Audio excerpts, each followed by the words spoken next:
Una colaboración de Epic History TV y PMF Productions. En 1796, en el auge de las guerras revolucionarias francesas, un joven general francés toma el mando de un ejército desmoralizado en el norte de Italia. Era su primera vez al mando, y muchos esperaban que fallara. En cambio, en tan solo un mes, ganó su primera brillante campaña. Con una asombrosa autoconfianza, audacia y energía, lideró a su ejército victoria tras victoria, transformando la guerra en Europa, ganando elogios de una república agradecida y forjando una leyenda. Esta es la historia de la primera campaña de Napoleón Bonaparte y el amanecer de una nueva era.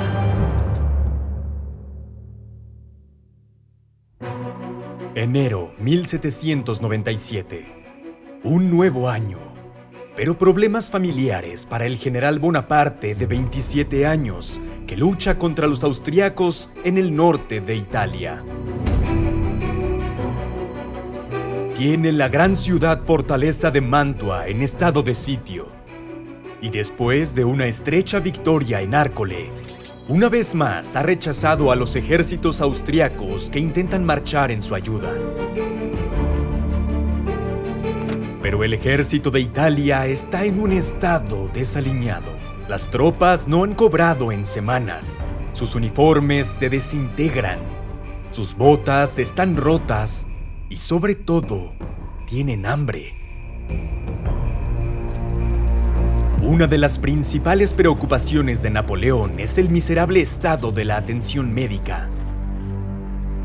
Los hospitales carecen de todo. Nuestros heridos yacen en el suelo y en el más horrible estado de abandono. No solo es cuestión de salvar vidas y devolver a los hombres heridos a sus unidades.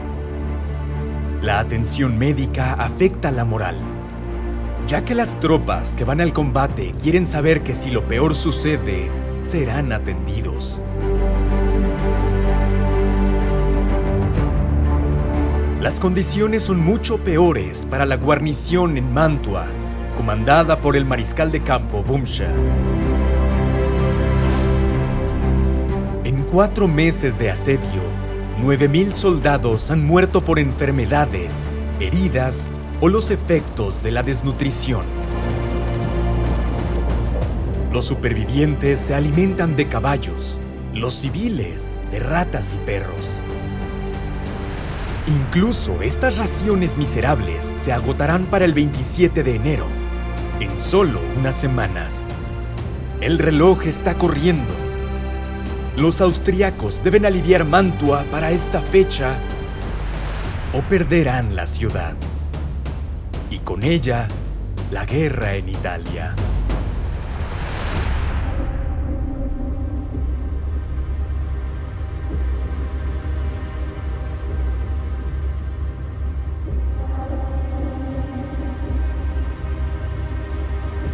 Napoleón, habiendo recibido solo 7,000 refuerzos, se prepara para enfrentar el avance de Alvinci.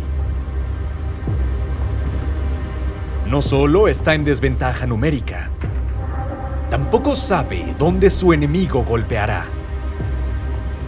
Y Napoleón debe dejar una división atrás para cubrir la guarnición de Bumsha, comandada una vez más por el general Séguier, quien se ha recuperado de una enfermedad. La división de Augereau observa el Adigio, mientras Massena protege Verona. La división del norte tiene un nuevo comandante. Napoleón ha destituido a Vaubois por su bajo rendimiento y ha nombrado en su lugar al general Barthélemy Joubert. Es un comandante trabajador, valiente y excepcionalmente modesto, y al igual que Napoleón, tiene solo 27 años. El general Rey está en reserva al sur del lago Garda. El general Alvinci ha recibido 14,000 refuerzos y órdenes de liberar Mantua lo antes posible. Está ansioso por marchar, pero la fuerte nieve y la tardía llegada de equipo y suministros retrasan su avance hasta el 7 de enero. Las primeras columnas en movimiento son Provera y Vallalich. Pero su ofensiva es simplemente una distracción, destinada a desviar la atención de Napoleón lejos de la principal amenaza, que vendrá por el Valle del Adigio. Alvinci ha dividido esta fuerza en 6 columnas. Su misión es envolver y destruir la división de Joubert en Rivoli y despejar el camino a Mantua. Pero Rivoli es una posición defensiva fuerte. Deben golpearla con fuerza y rapidez antes de que los franceses puedan responder.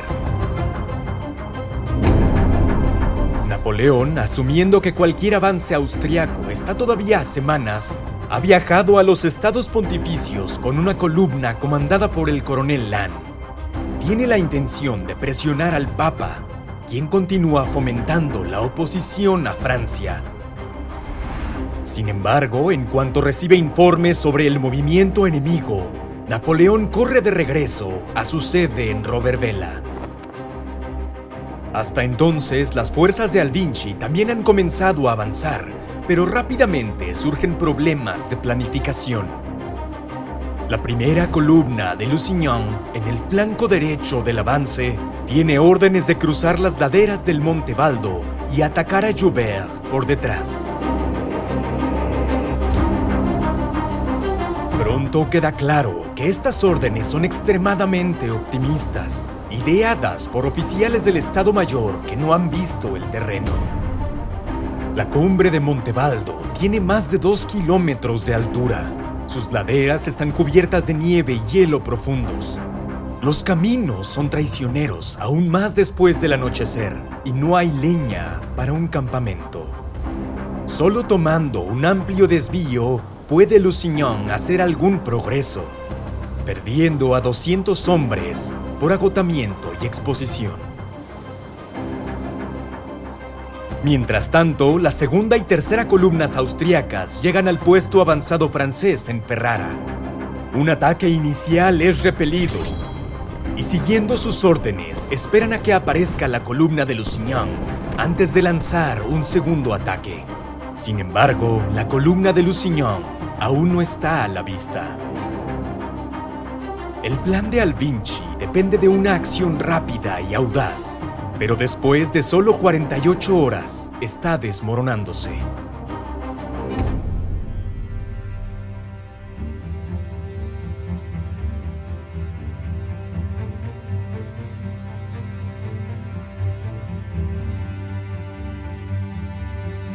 En Roverbella, Napoleón reflexiona sobre los informes que llegan. Sabe que el puesto avanzado de Joubert está bajo ataque en Ferrara, que Massena ha repelido un ataque austriaco en Verona, y que Augereau se enfrenta a una fuerza considerable cerca de Legnago, lista para cruzar el Adigio. ¿Está Alvinci usando las mismas tácticas que antes, haciendo su ataque desde el este? Luego, llega un segundo informe de Joubert. Sus exploradores han detectado una columna enemiga marchando alrededor de su flanco. No tiene duda de que se enfrenta a un importante ataque austriaco y ha comenzado a retirar sus fuerzas a Rivoli. El reporte que te he dado es exacto, le dice a su superior. Ten la seguridad de que el enemigo hará todo lo posible por arrojarme hacia el bloqueo de Mantua. El plan del enemigo ha sido descubierto, anuncia Napoleón y emite una ráfaga de órdenes. Massena debe marchar inmediatamente para reforzar a Joubert. Augereau debe enviarle caballería y cañones, mientras el resto de su división vigila a Provera. Rey debe avanzar hacia Castelnuovo. Séguier en alerta máxima ante un intento de escape por parte de la guarnición de Mantua. Mientras que Joubert, el comandante de división más joven y menos experimentado de Napoleón, recibe instrucciones de mantener Rivoli a toda costa y se le asegura que la ayuda va en camino.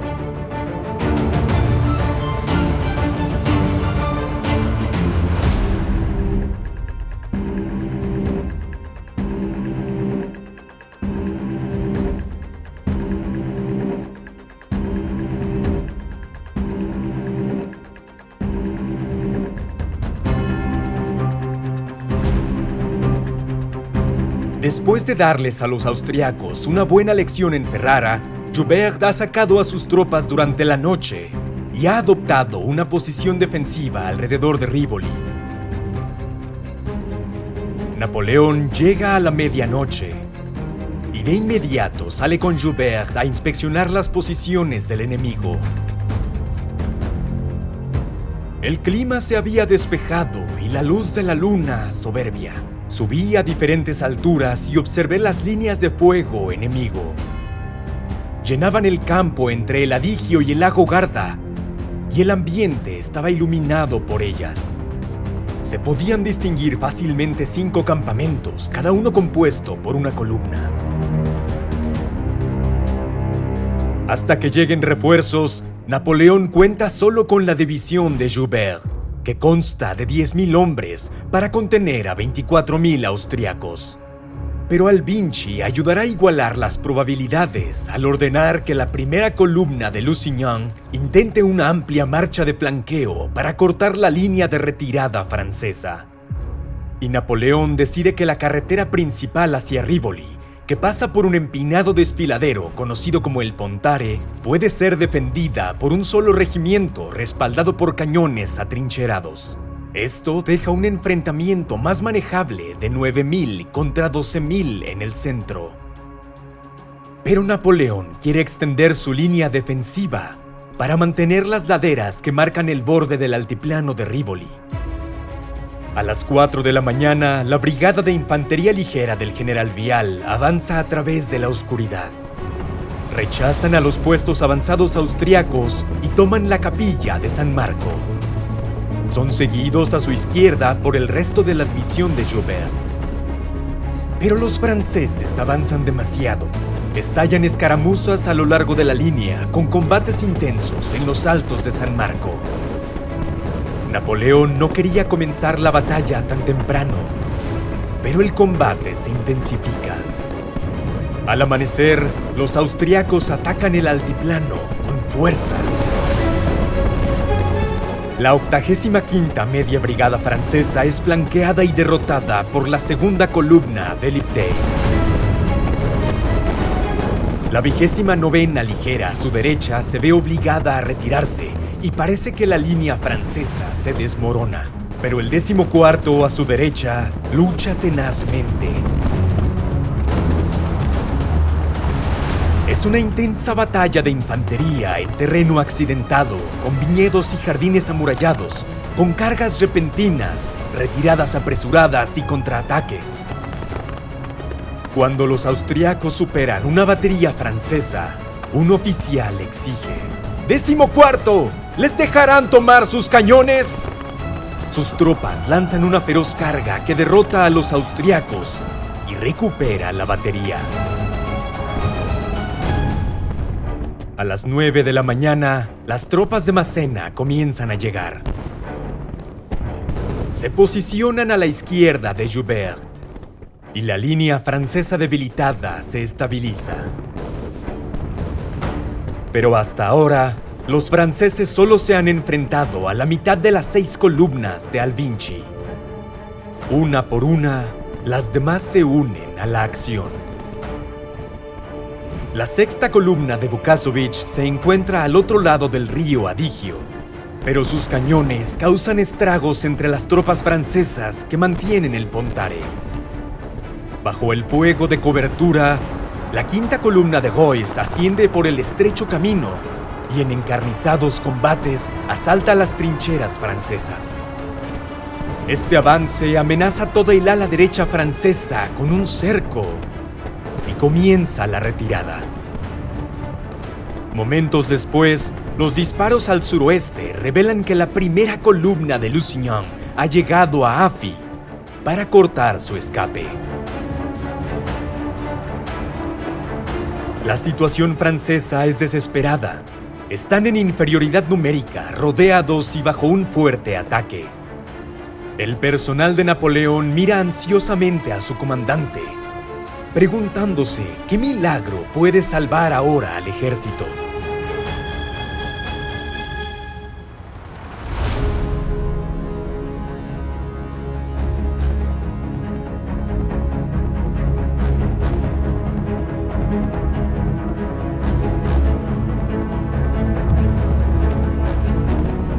Saboreando la victoria, el general Alvinci y su personal avanzan para instar a su infantería.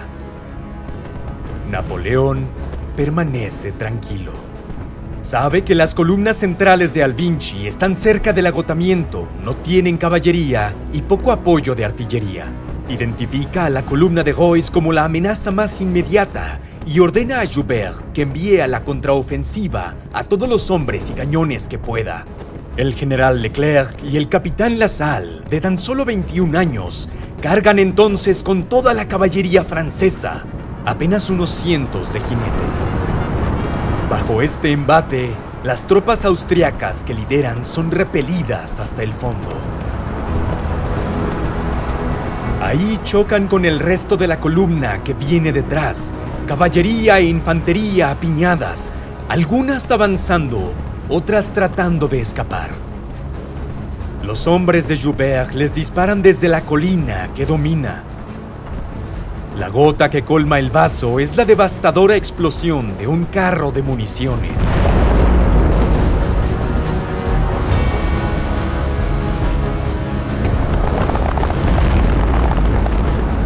La moral austriaca se quiebra.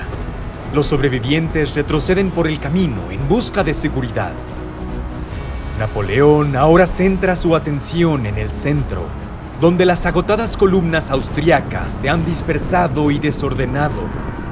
La repentina aparición de la caballería francesa, respaldada por infantería y artillería, provoca el pánico y una masiva retirada. Alvinci, que debe haberse sentido al borde de la victoria momentos antes, se ve obligado a un desordenado retiro hacia atrás, aumentando aún más la alarma. Para la 1 de la tarde, la mayor parte del ejército austriaco está en una retirada desesperada, dejando a la primera columna de Lusignan en una posición incómoda. Completamente aislado, inicia una retirada combativa, pero la llegada de la brigada del general Rey en su retaguardia provoca una estampida. Menos de la mitad de sus 4.000 hombres escapan.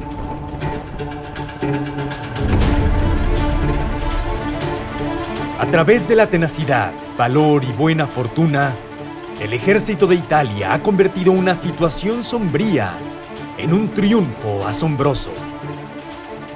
Las bajas francesas son modestas. Las pérdidas austriacas son devastadoras. En los siguientes días, se capturan a 5.000 austriacos más mientras luchan de regreso a través de los pasos de montaña. Napoleón no estará ahí para verlo. Ha recibido noticias de que Provera ha cruzado el Adigio y se dirige a Mantua. Es una oportunidad para él de asestar un golpe más al enemigo y sellar el destino de Mantua.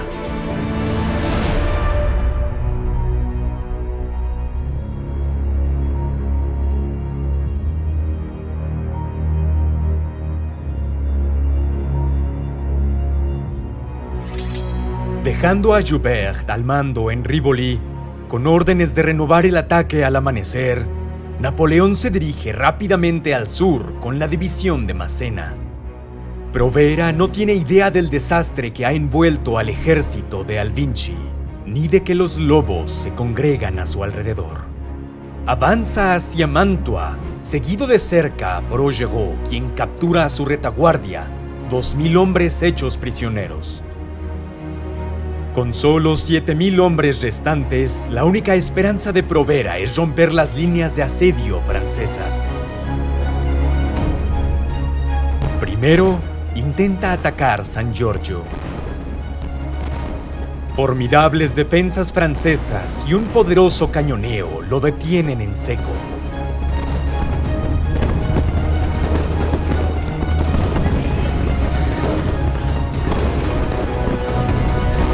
Al día siguiente, lanza un ataque coordinado con Boomsha contra las fuerzas francesas en la Favorita.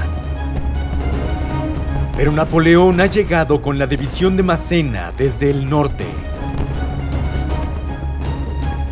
Los hombres débiles y hambrientos de Boomsha son obligados a retroceder a la ciudadela. mientras una decidida carga de la 57ª Media Brigada embiste el flanco de Provera. Cuando llegó acercándose desde el este, Provera se enfrenta a probabilidades imposibles y se rinde junto con toda su fuerza.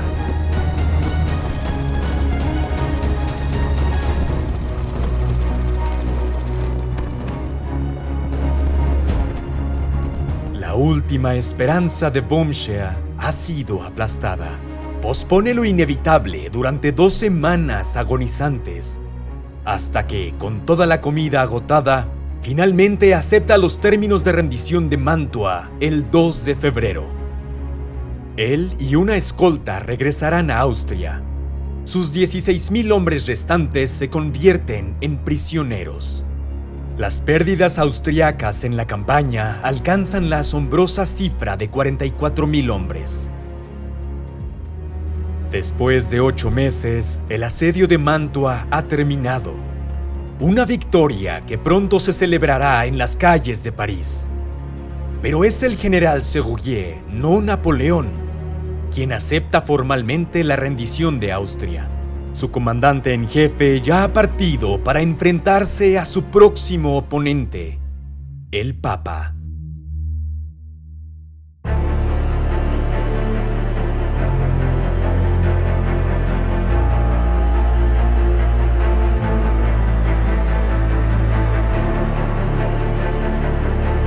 Desde Roma, el Papa Pío VI ha vuelto a agitar las aguas contra Francia. Y así, Napoleón marcha al sur con 9.000 hombres para explicar las nuevas realidades del poder en Italia.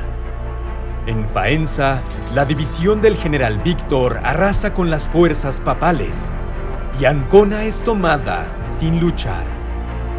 El posterior Tratado de Tolentino obliga al Papa a renunciar a Romaña, así como pagar 30 millones de francos y entregar 100 obras de arte. Tardíamente, las victorias de Napoleón persuaden al directorio para respaldarlo con fuerzas. Se ordena a los ejércitos franceses atrincherados en el Rin que le envíen refuerzos. Su comandante de 34 años, otra estrella en ascenso del ejército francés, es felicitado por su brillante cruce invernal en los Alpes. Su nombre es el general Jean Bernadotte. El 10 de marzo, con 70.000 tropas seguras y experimentadas bajo su mando, Napoleón comienza la ofensiva. Envía a Joubert a invadir el Tirol, a Massena a avanzar por el valle del Piave, mientras él lidera a la mayor parte del ejército en el camino a Viena. El enemigo está disperso y desmoralizado. Incluso el nombramiento de un nuevo comandante, el propio hermano del emperador, el archiduque Carlos, no logra restaurar la moral. Carlos es considerado un prodigio militar. Es 2 años más joven que Napoleón y ha derrotado a los ejércitos tanto del general Jourdan como de Murat en Alemania. Pero no tiene suficientes tropas ni tiempo. Lucha en una acción de retaguardia en el río Tagliamento, pero termina en desastre cuando Bernadotte rodea y captura a 2.000 austriacos, 10 cañones y 8 estandartes. La persecución francesa continúa, con Massena cubriendo el flanco norte de Napoleón. Llega a Tarbes, a tiempo para bloquear la retirada de los austriacos. En 3 días de combate, los franceses capturan a otros 3.000 prisioneros. Las tropas de Napoleón superan y vencen a los austriacos en cada combate. Pero la situación es más precaria de lo que parece. Los otros ejércitos franceses apenas están cruzando el Rin, mientras que sus propias líneas de suministro están ahora sobreextendidas y vulnerables. En lugar de retirarse, Napoleón continúa avanzando, al tiempo que propone al archiduque Carlos que abran negociaciones de paz. Los austriacos aceptan. 2 días después, ambas partes acuerdan un armisticio y comienzan las negociaciones en Leoben. Después de 5 años de conflicto, el deslumbrante avance de Napoleón en Austria pone fin a la guerra de la Primera Coalición.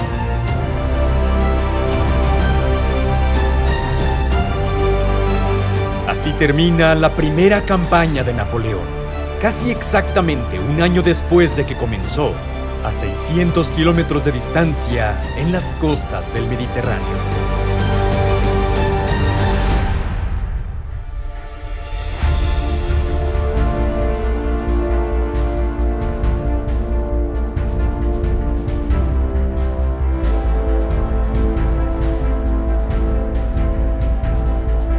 Las negociaciones en Leoben se convierten en la base para el Tratado de Campo Formio, firmado 5 meses después.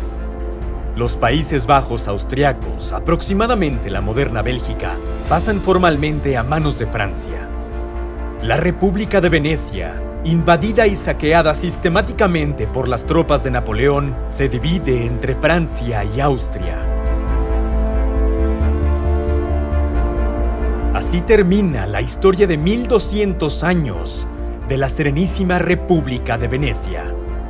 Los famosos caballos de San Marcos se encuentran entre sus muchos tesoros enviados al Louvre en París, para unirse a su creciente colección italiana. La parte francesa de Venecia se une a sus otros estados clientes italianos para formar una nueva República Cisalpina. El autor de su constitución, Napoleón Bonaparte.